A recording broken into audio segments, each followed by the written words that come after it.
अमल दें, वो उसके रद्द अमल के अंदर अपना किसी किस्म का कोई प्रैक्टिकल वर्बल या ऑरल रिस्पांस दे। राणा सनाउल्लाह मूछों वाले बांदर, कान खोल के सुन लो, तुम्हारी ये टकटलियां रस्सी जल गई पर बल नहीं गया। तुम सिर्फ और सिर्फ बाराकऊ से लेके गोल्डा मोड़ और गोल्डा मोड़ से लेके रवात उधर के सिर्फ वजीर दाखिला रह गए हो। और उस दिन से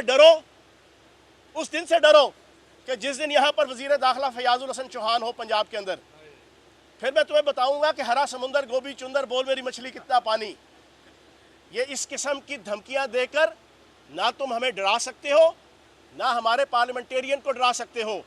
4 महीने तुमने पर्चे कटवाए, तुमने रेंजर्स को इस्तेमाल करके प्लास्टिक की गोलियां चलवाई, तुमने कारकुनान शहीद करवाए, तुमने सैकड़ों लोगों को जख्मी और पैरालाइज किया, तुमने हज़ारों लोगों को गिरफ्तार किया, तुमने पीटीआई के बुजुर्ग खवातीन और बुजुर्ग मर्द पार्लियामेंटेरियन की इज्जत, तौकीर और वकार की धज्जियां उड़ाई, तुमने चादर और चार दीवारी का जनाजे निकाले, तुमने हर किस्म की गुंडागर्दी की, हमने बर्दाश्त की। परसों से हम इलेक्शन जीते हुए हैं।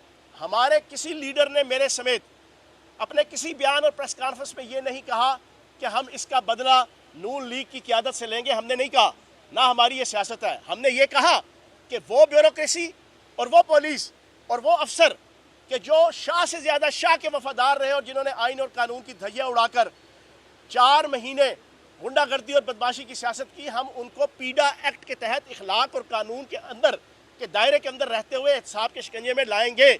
लेकिन हमने ये नहीं कहा अपने किसी बयान में कि अब हम नून लीग से इन 4 महीनों का बदला लेंगे, क्योंकि हमारी ये सियासत नहीं है।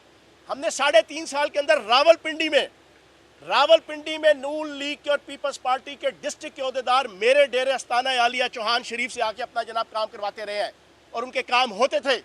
हमने तो बर्दाश्त की सियासत की है, हमने रवादारी की सियासत की है और अब भी कर रहे हैं। लेकिन जो तुम बयान दे रहे हो, तुम्हारे बयान के जवाब में सिर्फ मैं ये बात कर रहा हूँ, ये मैं ऑफेंसिव नहीं, ये मैं डिफेंसिव बयान दे रहा हूँ कि राणा सनाउल्लाह उस दिन से डरो जब फैसलाबाद की आवाम अपने घरों से निकलेगी और तुम्हें अपने घर से उठाएगी।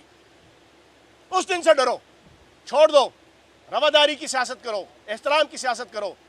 और वो जो मिस्टर 100% आसिफ जरदारी जो इस वक्त यहाँ पर बैठा हुआ है लाहौर में, मेरी उससे भी गुजारिश है कि जब बुरा वक्त आता है तो तुम स्ट्रेचर के ऊपर लेट जाते हो, व्हील चेयर पे आ जाते हो, और जब तुम बैरूनी ताकतों के इशारों पे और अमेरिका के इशारों पे और उसकी चरणों पे और गोद में बैठ के इक़्तिदार में आ जाते हो, तो तुम अपने आप को मर्द आहन कहलवाते हो मीडिया के ज़रिए से।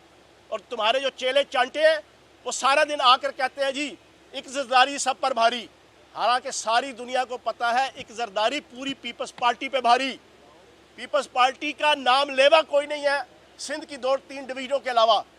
मैं आसिफ जरदारी को भी वार्न करूंगा, तुम यहाँ पर जितने मर्जी पापड़ बेल लो, जितने मर्जी पराठे बना लो, जितने मर्जी तुम दंड बैठ के कर लो, तुम जनाब केटू की पहाड़ी पे चढ़ जाओ, तुम किसी खंबे पे चढ़ जाओ, तुम किसी बुर्ज खलीफा पे चढ़ जाओ, तुम किसी डंडे पे चढ़ जाओ, तुम पंजाब असम्बली के अंदर इंशाअल्लाह अपनी हुकूमत नहीं बना सकते। और अगर तुम कानून की और इखलाक की और आइन की धज्जियां उड़ा के करोगे तो फिर उसका मुकाबला श्रीलंका की सियासत की तरह फिर आपके सामने आएगा। मैं पाकिस्तान के अदालतों को, अदारों को और मुखालफीन को एक मैसेज दूंगा, खुदारा जो 4 महीने आइन और कानून की धज्जियां उड़ाई गई हैं, अब पंजाब के अंदर ये दोबारा प्रैक्टिस मत करना। अगर पंजाब में ये दोबारा प्रैक्टिस हुई तो फिर श्रीलंका की आवाम की तरह यहाँ पर इनकलाब आएगा।